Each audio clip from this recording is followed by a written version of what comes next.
महाराष्ट्राची शान, voice of farmer, Marathwada Agro Times सादर करीत आहे आत्ताच्या क्षणाची सर्वात महत्त्वाची बातमी. मी तुमचा शेतकऱ्याचा मित्र विश्वनाथ दादा.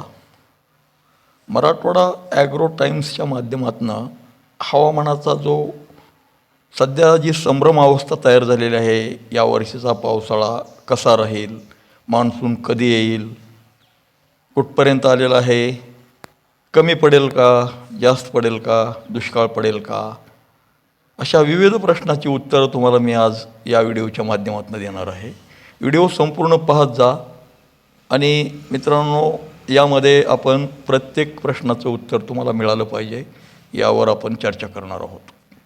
मित्रांनो, कुणी काही सांगितलेलं असलं तरी आत्ता मान्सूनपूर्व पाऊस हा 7, 8 आणि 9 या 3 तारखेला मराठवाड्याच्या काही भागामध्ये, पश्चिम महाराष्ट्रातील 1-2 जिल्ह्यामध्ये आणि विदर्भातील 3 ते 4 जिल्ह्यांमध्ये एक हजेरी लावणार आहे. आणि सगळ्यात महत्त्वाचं म्हणजे जी स्थिती सध्या मे महिन्यामध्ये वारा, तापमान आणि हवेतील म्हणजे आर्द्रता याचं जे मिश्रण असतं, ते मिश्रणाचं ज्या बाजूकडे म्हणजे पूर्ण जगातील त्या मिश्रणाचा विचार करून मान्सूनचं वारं म्हणतो आपण त्याला. हे मिश्रणयुक्त जे वारा वाहत असतो त्याला आपण मान्सून आला, मान्सून गेला. मान्सून म्हणजे पाऊस नसतो. मान्सून हे एक वातावरणाचा भाग आहे आणि तो काही महाभाग अभ्यासक सांगत आहेत की अंदमानमध्ये पोचला, कुठं पोचलं, हे सांगणं थोडं कुतूहलात्मक आहे. परंतु मी तुम्हाला एक खात्री देतो, जे मे महिन्याच्या पहिल्या आठवड्यामध्ये वातावरण जे लागतं पावसासाठी, अरबी समुद्र एका बाजूला आणि एका बाजूला बंगालचा उपसागर आहे भारताच्या, आणि तिसरे जे दक्षिणेकडली बाजू आहे त्या ठिकाणी हिंद महासागर आहे. तर आत्ता सध्या हिंद महासागरातील स्थिती पाहिली तर तुमच्या लक्षात येईल की ही खूप म्हणजे सकारात्मक आहे. त्यामुळं पाऊस हा मे महिन्यामध्ये एक बऱ्यापैकी बरसण्याची शक्यता दिसते. तर 7, 8, 9 आणि 10 तारखेला अनेक ठिकाणी पावसाची हजेरी लागणार आहे. परत 11, 12, 13 आणि 14 तारखेला पाऊस हा थोडा घटलेला असेल किंवा गायब झालेला असेल, ढगाळपणा असेल, आर्द्रता वाढलेली असेल, उकाडा वाढेल, तापमान वाढेल, उष्माघातासारखे प्रकार घडू शकतात. काळजी घ्या मित्रांनो. आणि तुम्हाला म्हणजे लक्षात येईल की बघा, 3 तारखेला वातावरण हे भारताच्या जो भाग आहे म्हणजे खालचा दक्षिणेकडचा, जिथं की तामिळनाडू आहे, केरळ आहे, परत आपल्या कोकणाचा काही भाग येत असेल, कर्नाटकाचा काही भाग आहे, तर त्या बाजूला पाऊस हा हजेरी लावणार आहे. म्हणजे आजच 3 तारीख आज आहे मित्रांनो. तर तो जर आपण बारकाईने लक्षात घेतलं तर हा पाऊस कशा पद्धतीने बरसू शकतो याच्यावर आपण एक दृष्टिक्षेप टाकूया.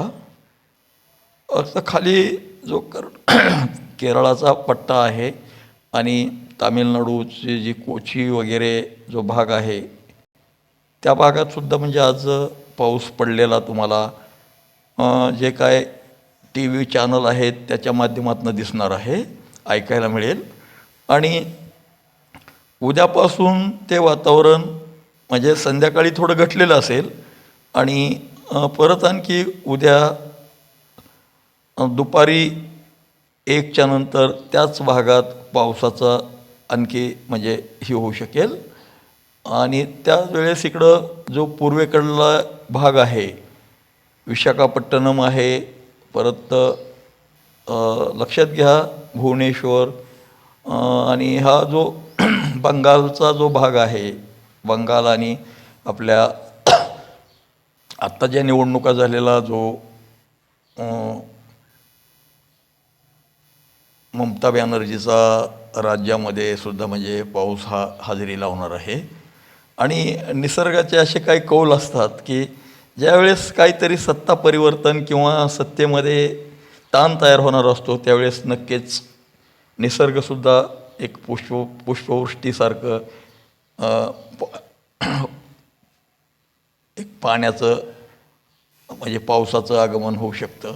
हे एक संकेत वाटतात. बघूया काय होतं आहे.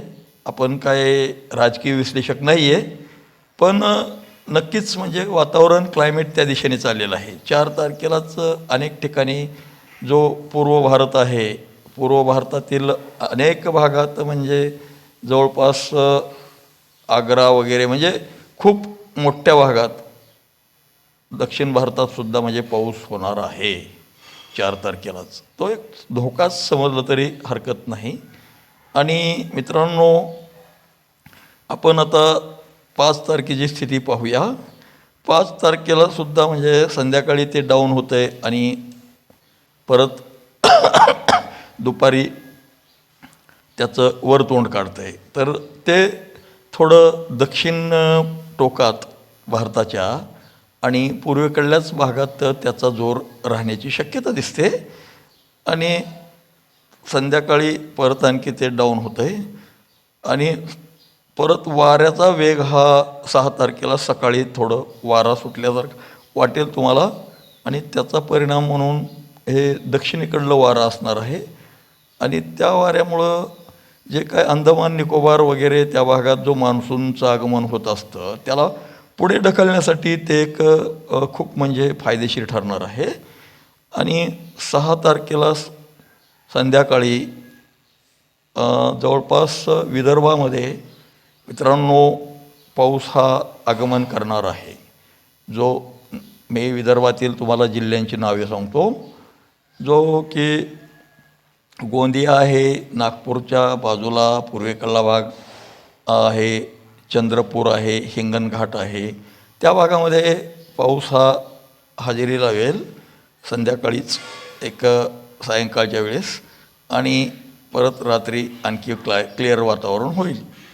आणि 7 तारखेला मित्रांनो मात्र वातावरण हे थोडं खवळलेलं असणार आहे. त्या वातावरणामुळं अनेक ठिकाणी मान्सूनपूर्व पावसाचं वातावरण तयार होण्याची शक्यता आहे. त्यामध्ये मराठवाड्यातील बीड, नांदेड आणि पश्चिम महाराष्ट्रातील सातारा, सांगलीचा काही भाग, तसेच विदर्भातील सुद्धा म्हणजे काही भागांमध्ये पाऊस हा आलेला असणार आहे. आणि 8 तारखेला मित्रांनो परत आणखी त्याचीच पुनरावृत्ती होऊन पाऊस हा थोडं बळ जास्त करेल आणि पावसाचं वातावरण हे पुढे सरकलेलं असेल. आणि 8 तारखेला मात्र मित्रांनो मंगळूर वगैरे जो भाग आहे, तामिळनाडू, केरळ त्या भागामध्ये अतिशय मुसळधार पावसाची शक्यता दिसते मित्रांनो. त्याचा परिणाम हा सकारात्मकच होणार आहे. बालासूरपर्यंत आणि बालारीपर्यंत आणि इकडं बेळगावपर्यंत ते पुढे सरकेल. सोलापूरच्या सुद्धा काही भागामध्ये पावसाची शक्यता आहे. लातूर, सोलापूर, धाराशिवच्या काही भागामध्ये पाऊस येऊ शकतो. सांगली, सातारा तसेच नागपूर ह्याचं म्हणजे 8 तारखेचं मी तुम्हाला क्लायमेट सांगत आहे. आणि मित्रांनो 9 आणि 10 तारखेला सुद्धा एक बऱ्यापैकी वातावरण फॉर होऊन अनेक ठिकाणी मान्सूनपूर्व पावसाची हजेरी लागणार आहे. आणि तुर्तात हा व्हिडिओ खूप मोठा होत असल्यामुळे आपण इथंच थांबूया. आणि तुम्ही घाबरून जाऊ नका, माझा हा महत्त्वाचा सल्ला आहे. पाऊस हा जरी खूप मोठा नदी नाले भरतील का नाही, धरणं भरतील का नाही, अशाश्वत आहे सध्याचं वातावरण. परंतु जेमतेम ज्या भागामध्ये 2025ला अतिवृष्टी झालेली होती, अतिरिक्त पाऊस झाला होता, त्या भागामध्ये स्पष्टपणे मी तुम्हाला खात्रीशीर सांगतो त्या भागामध्ये पिकाला पुरेसा पिकं चांगल्या पद्धतीची येण्यासाठी फायदेशीर पाऊस होणार आहे.